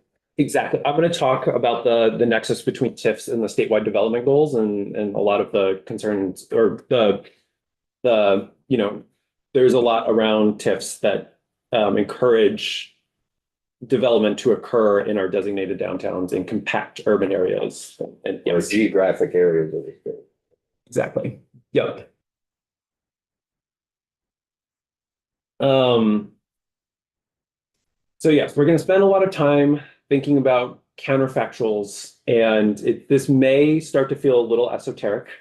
I apologize. That is the nature of TIF to think about what is happening, and B, what would have happened to get a sense of some of the potential costs in terms of foregone revenue and the benefits. So when you think about this question of how much development would have occurred elsewhere in the state, if 100% would have occurred elsewhere, then use of TIF represents some foregone revenue for the education fund. So I'll go into some examples that'll make that a little more clear. If none of it would have happened elsewhere, then TIF generates benefits. And again, hopefully the examples below will help illustrate that. So one potential example is you have that housing developer who's looking to build in Chittenden County, and they're looking between building in Winooski or building the exact same project in the South Burlington TIF district. If that development happens in Winooski, 100% of the value from that development is gonna go to the education fund. But if it happens in the South Burlington TIF district, because a certain proportion of the revenue goes to serve district debt and a certain portion goes to the education fund, only 25% is going to the education fund. So location matters for the first 20 years. Exactly. Then afterwards, it's the same. To get to this, if 0% would have occurred elsewhere, you have a manufacturer who's looking to locate a new facility in New England, and they're looking between Hartford, the Hartford TIF, because maybe the Hartford TIF provided some sort of infrastructure advantage for them. There's, it's attractive to the developer for some reason. Or they're going to build in New Hampshire right across the river. If that TIF district successfully encourages the manufacturer to build in Vermont, there's a 25% the 25% of incremental revenue that's going to the education fund is a benefit compared to what would have happened if the development happens in New Hampshire. So Hartford was, yes, current statute is 30%, you're correct, but because Hartford was created before 2017, they have a different retention percentage. And the tricky part is there are just an infinite number of examples that occur between these two examples. So a TIF district might provide the infrastructure that allows a project to move forward more quickly than it would have without the district. So, you have a larger housing development. The TIF district helps with infrastructure that smooths the process of building the housing that would have happened more slowly outside of the district. The additional infrastructure might mean that more density is able to be built. So the developer is saying, I'm looking at this, and with the infrastructure and the TIF, I'm able to do 12 units, but outside the district, I can only do 4. And so that's one piece of the counterfactual. Oh, I did want, going back to the other slide, getting back to my prior question, John, about, what can a TIF, what kind of investment in infrastructure a TIF is available for. The examples that you give sound to me like private development. So I'm just trying to understand what the public purpose and the private result. And again, I'm just trying to think to how a smaller town might be able to advantage. So my answer as just the person reading it, not the person who runs the program, is that public purpose is fairly expansive. In this case, the way you would characterize this is communities are receiving a housing benefit. It might be helpful, and I know we have folks on the call, just to know Betsy has rulemaking authority. So if they built out particular pieces of how they read these statutes and think through what the public purpose meaning is, it might be helpful. It's going to be more helpful than just my reading of the words. But I would just note that, to your point, I think people pretty readily accept that housing developments that are providing housing to folks are meeting a public purpose, even if it's owned by a private developer, right? The improvement is still public and it's being used to bring a public good, but yes, private hands receive money. I appreciate that. Thank you. Yeah, I would be happy to come in and talk to you about specific projects related to how public infrastructure is created to help invest in then private development. At this point, the private developer, to your question, is not receiving any of the TIF funds directly. The TIF funds are being used to create the infrastructure. So think about creating water and sewer infrastructure so that a private developer could come in and actually build an affordable housing unit. Think about the roads that need to be built if you're creating a new private development in a town. Think about the streetscapes, the lights, the landscaping that goes around. All of those are what they call related costs.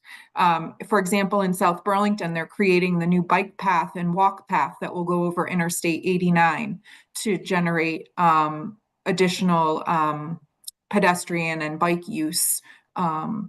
So there are many, many public benefits to using these TIF dollars to generate public good and certainly to create housing, which is desperately needed in our state. But I would be happy to come back and give you more specific examples about that. Thank you. And I might be wrong, but I regarding smaller communities and administering the TIF, I think funds out of the TIF can pay for an admin position or to cover those. Is that correct? So from the municipal increment, you can pay direct personnel costs or the municipal personnel costs related to the administration of the project. But it is exclusively from that municipal increment. It doesn't come from the education book. But yes, you can have direct costs. Right. So as we were talking about smaller communities not being able to administer them, that's an option available. And I might be mixing what's current and what I'm trying to do.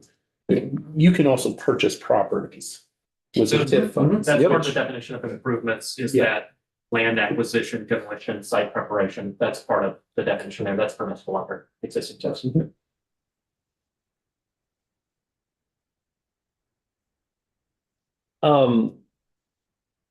The other piece is there. In thinking through the counterfactual and the fiscal impacts, is trying to understand, and we'll go into this in more detail when talking about different ways to measure the fiscal impact of TIFs, is what level of background growth in the area that is included in the TIF district would have occurred without any associated developments. So thinking of a world without TIF, how fast would properties have grown? So one example, this is just one example, there's a spectrum of kind of counterfactual conditions. The Burlington TIF district is quite large in terms of original taxable value. So there's the TIF district started with $170 million in value in 247 parcels over 61 acres. And so understanding some of the fiscal effects, you want to know, so JFO, as part of previous TIF reports, looked and saw that CLA adjusted growth was about 5% between 2003 and 2011 when the district was created. And so it is, if that background growth rate were to occur, the education fund without use of TIF would have received 100% of that increase. And so the question is, in many cases, are TIFs generating enough additional growth through developments in the district to kind of beat those counterfactual growth rates, is what we're looking at on the JFO side. And so, yes, as I hinted, there are kind of three sources of information on. Before I say that, I want to be very clear in saying that the true fiscal impact of TIF districts in the education fund, when considering this counterfactual piece, it's impossible to truly know that without really rigorous, there has been work done in other states to get at some of these outcomes and property value growth and economic development outcomes, but it's certainly above my statistical pay grade. So we're going to talk through, you'll hear different numbers associated with the impact of TIFs. So my main goal with this piece of my slides is to, when you hear certain numbers, hopefully have some context of what those numbers refer to and how they're being used. So one is in VEPC annual reports. They catalog how much increment has occurred, how much increment is forecasted to return, and of that, or forecasted to occur. And of that increment, how much is going to TIF district debt, how much is going to the education fund.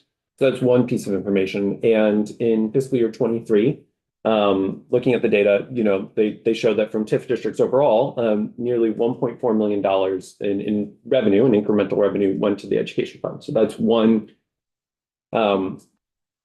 one figure. The JFO model attempts to answer that question that I was talking about before, is that, if TIF districts were growing at the rate they were growing before the district was created, and comparing that to what has happened and what is forecasted to happen in those districts, what is the difference between what the education fund would be getting in those two cases? And so in the previous JFO report, they found between 5.5 and 7.5 million in foregone revenue that wouldn't go to the education fund between fiscal years 23 and 28, and between $4 and $7 million between 29 and 34. And to be abundantly clear, this is just within the context of the education fund. JFO, we don't look at secondary impacts and sales tax. There might be personally, like if there's more housing and more people move to that district, we just don't. We're looking at the main kind of property tax kind of primary effects of TIFs. And then finally, every year at the January meeting of the emergency board, JFO and the Department of Taxes produce a consensus estimate of the maximum impact of TIF district on the education fund for the coming fiscal year. So we just did that for fiscal year 26. I will talk about that a little later, but to provide those estimates, we're taking the most conservative approach and assuming that all grand list growth would have occurred somewhere else. And so the amount of TIF district debt that's being retained is the amount of TIF increment that's being retained to pay for debt is essentially a cost. I think this is probably out of your wheelhouse, but I'm kind of wondering, do we have any kind of mapping or data that shows like over time, because you said that TIFs have been around like since the 50s. Do we have any sense of like how economic development has sort of like changed? Do we have any maps or data on what that, I guess, like what the result is of all of these many years of doing this?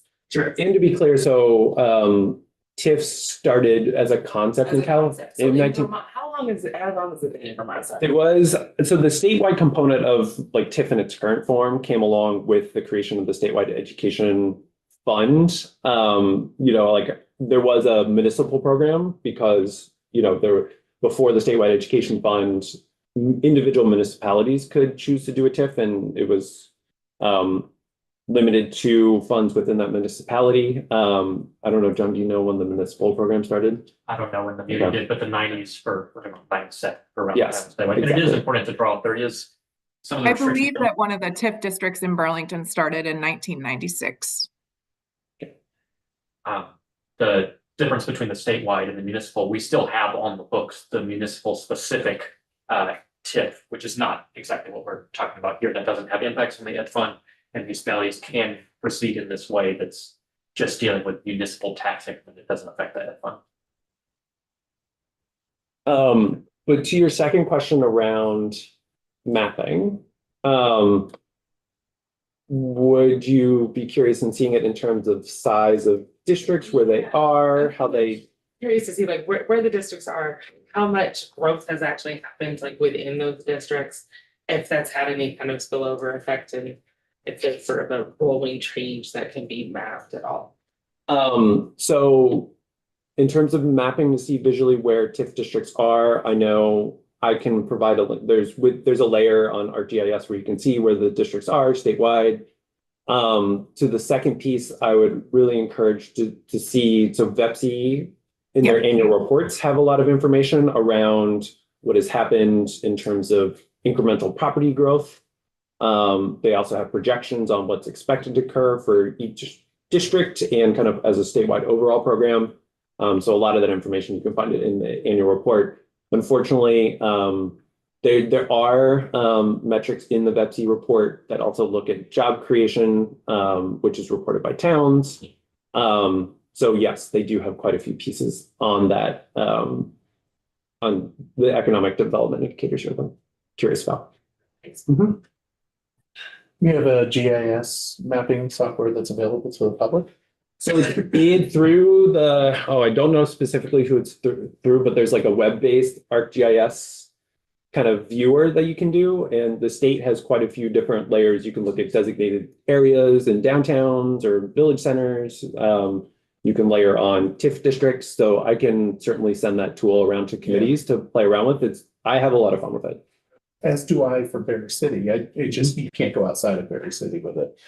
Yeah. The one that we use. Yeah, this is statewide.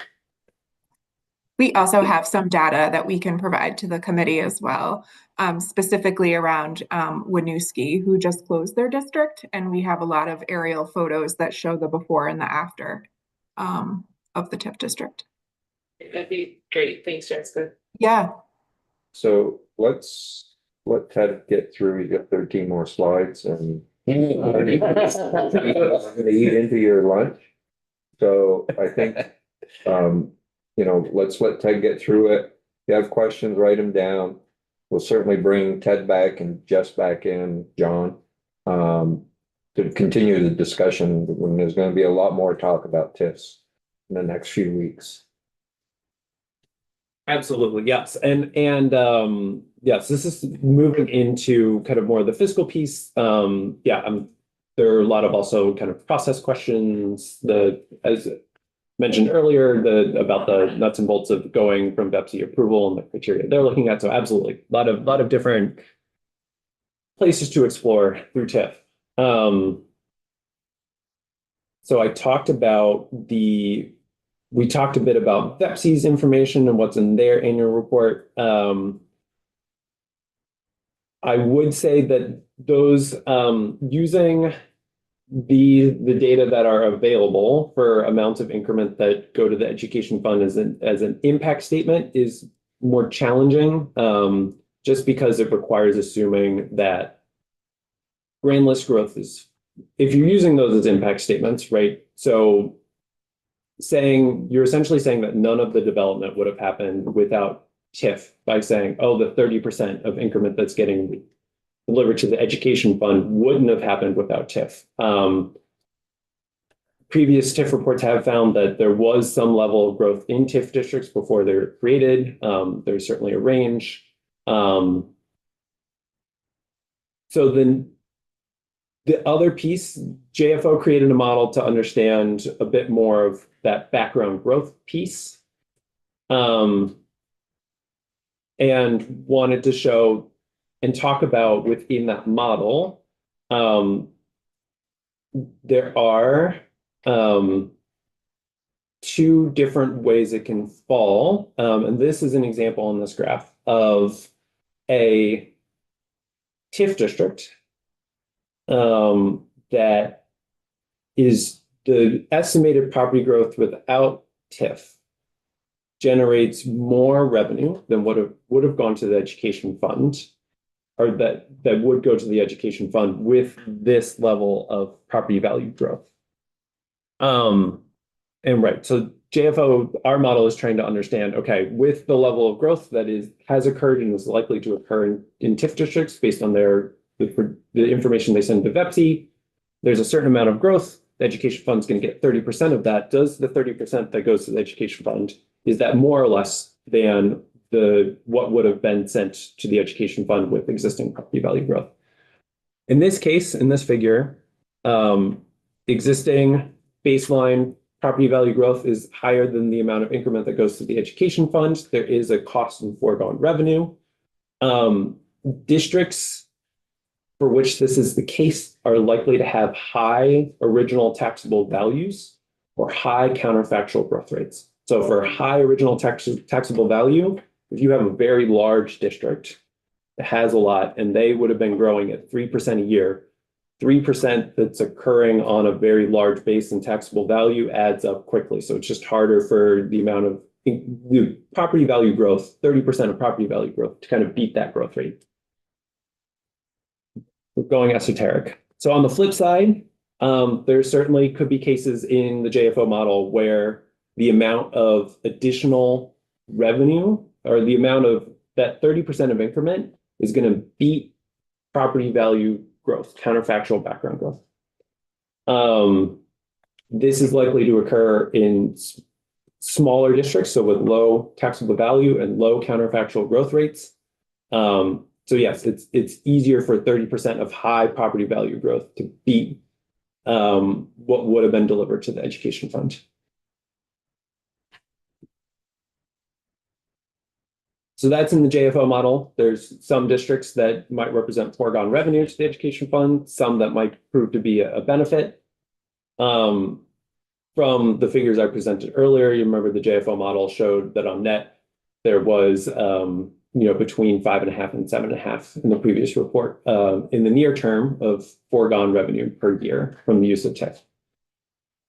The model we present to the e-board is slightly different. We use it because we want to present policymakers with the maximum potential cost of TIF district use. It's assuming that all increment that goes to different district debt is foregone revenue. I will say that this assumption is also hard to hold 100% of the time. So for example, the TIF district in Killington was designed to bring a water system to the town that has been in the works since the 1980s. Burlington City Center development, I know that's been in the works for a very long time. So we have this model. It's used to say in an absolute worst case scenario, this might be the magnitude of impact on the education fund coming fiscal year. So there's 3 different perspectives, 3 different results, but again, would like to emphasize, right, that it's impossible to know the true impact. These are just different ways of thinking about the question.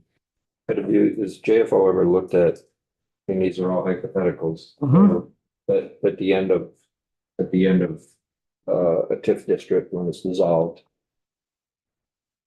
the estimated payback period back in additional revenues because of the district?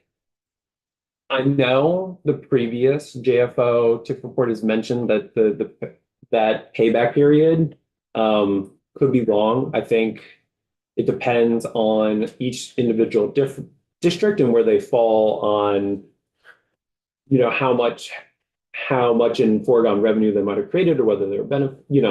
It depends on the nature of the district. Yes, I could. Yes, I think I'll leave it there. I mean, everything we do is hypothetical. Right. So, hypothetically speaking, there's got to be a payback period, and how long is that payback period back into state coffers?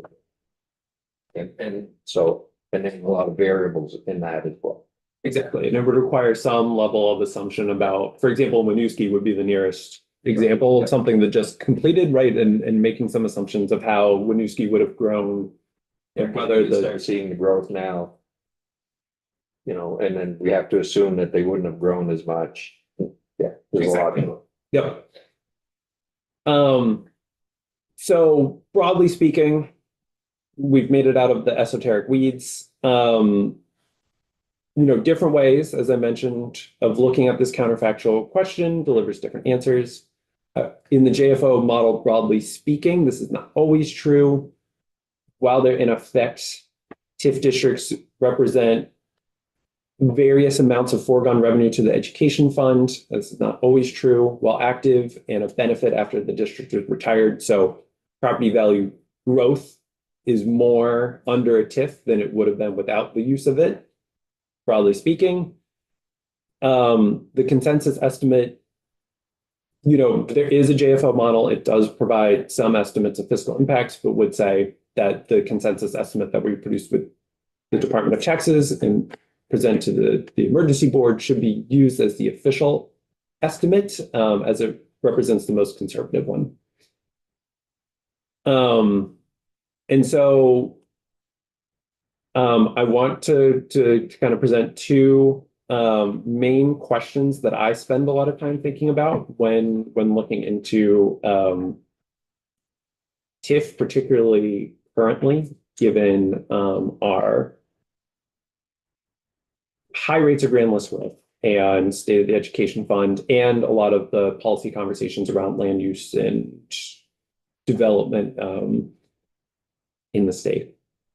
So first, how does TIF interact with high rates of grand list growth? Currently, there's a lot of it. There's a lot of grand list growth occurring. The actual amount was 9.7% in fiscal year 24, and it's 14%, projected to 14% in fiscal year 25 and 26.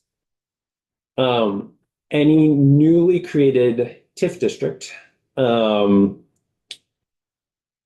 if it resembles or is close to, and I know VEPSI is looking at background growth that is occurring in the specific district area, but with high rates of grand list growth, there is greater use to the education fund through use of TIF. If you freeze at a certain value and property values in the town are increasing by, 10, 14%, that certainly creates a risk. And this risk increases as the district is larger. The second piece is there are a lot of potential values of the TIF program. So there are different ways to look at it. One is TIF as an economic development tool. I would say that's primarily how TIFs are talked about. But there is also questions of, TIF certainly has value as an infrastructure development tool solely, just exclusively on its own. And also TIF and its ability to further certain planning or land use goals.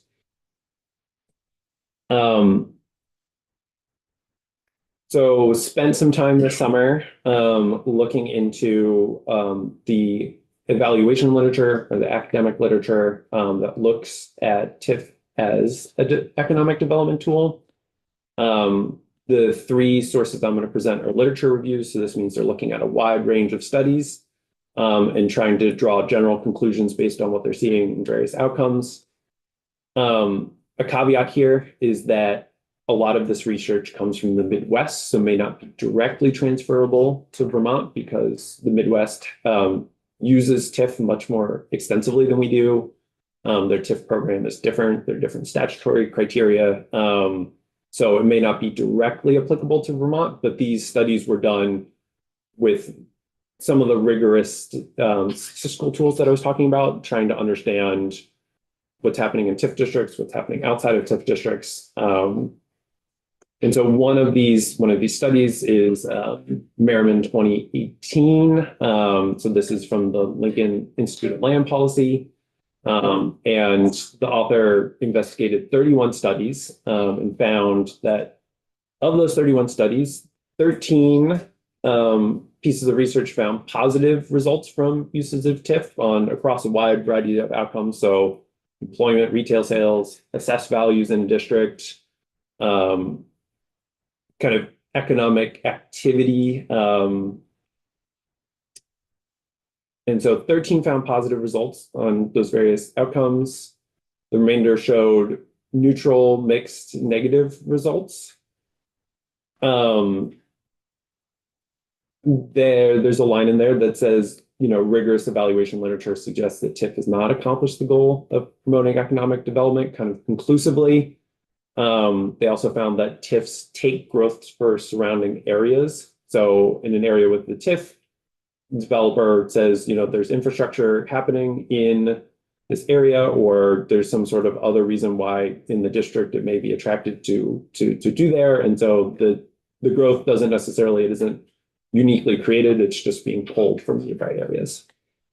Could that, so, well, if we're, but I guess you could say that if creating growth in growth center downtown, that where we want it, and we're not creating sprawl, right? Exactly.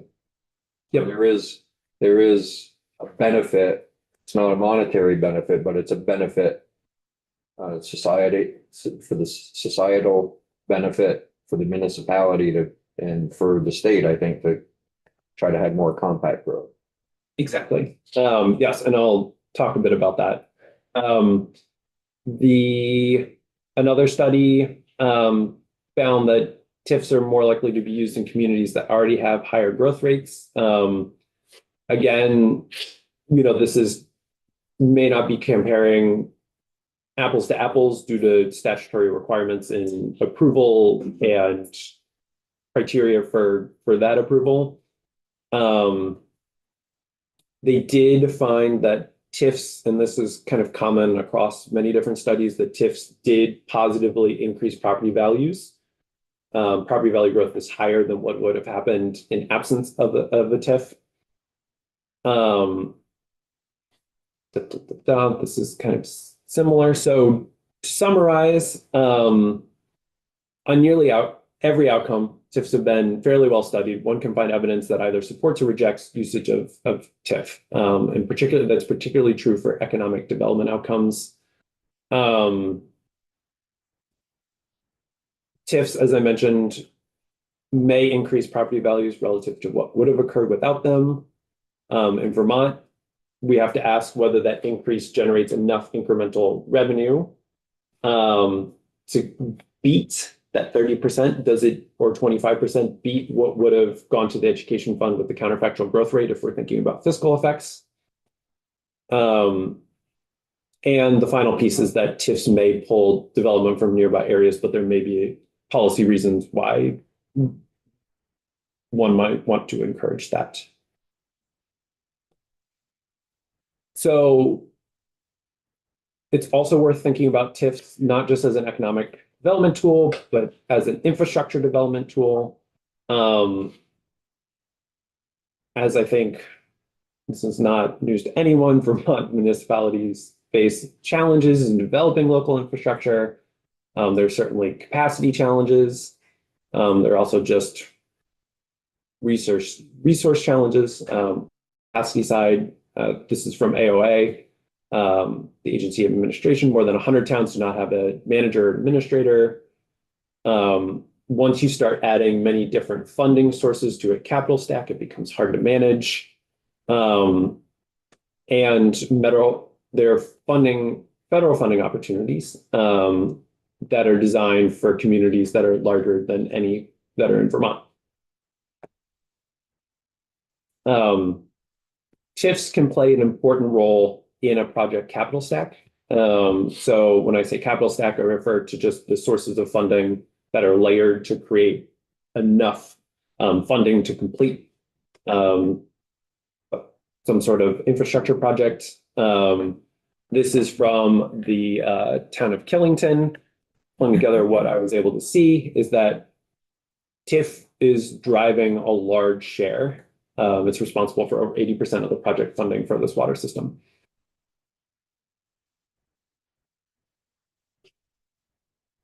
And then to the point the chair was making is that TIFs can also be an effective land use planning tool. And this is by design. I included some pieces of the statewide development goals in 24 VSA 4302.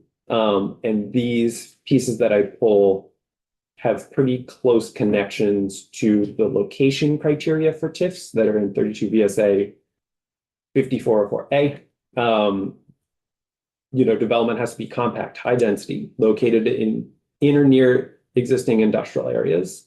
And the proposed district is in an approved growth center, designated downtown, designated village, an area. So those two pieces very closely meet up with the statewide development goals. I included the map of South Burlington's TIF district. So they are the ones here in the yellow dashed line. That's the boundary of the TIF district. They have a new town center, which is this orange dashed line, and then the neighborhood development, which is in blue. So this TIF is really layered within these designated areas. So this can help drive development to compact downtowns, which is a goal that has been articulated. And the final question I'll ask here is, are the infrastructure development and potential planning benefits worth any foregone tax revenue?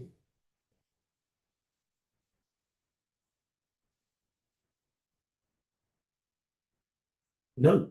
Thank you. That's good. So, I think what we'll do is, we're gonna work on next week's agenda. So I think we'll try to get a time where you're available, Jess, you're available, maybe John. And we'll do like a 2 hour, let's now start taking this apart and so everybody can really dive in and get their questions answered. So we can move forward with some of the thoughts that are out. Great. Yeah, that would be great. And it would be really helpful. I don't know if there are specific questions, I would be happy to send, in anticipation of the meeting next week with you all, the current VEPSI annual report. A lot of the information and data can be found in there. And specific districts, specifically Winooski, South Burlington, St. Albans, Killington, Hartford, any of them really would be more than happy to come along with me. But if they are not available, I could certainly get whatever data points you needed. So happy to provide information to the committee so that we can continue having this discussion. Sounds good. I think just data would be fine for now. And then if we Okay. want to hear from specific communities, then we'll bring them in as well. Sure, yeah. Great. Okay. Thank you all for joining us. Committee, thank you for letting me get into your lunch hour, but I think it was important to set the table for us for tomorrow. So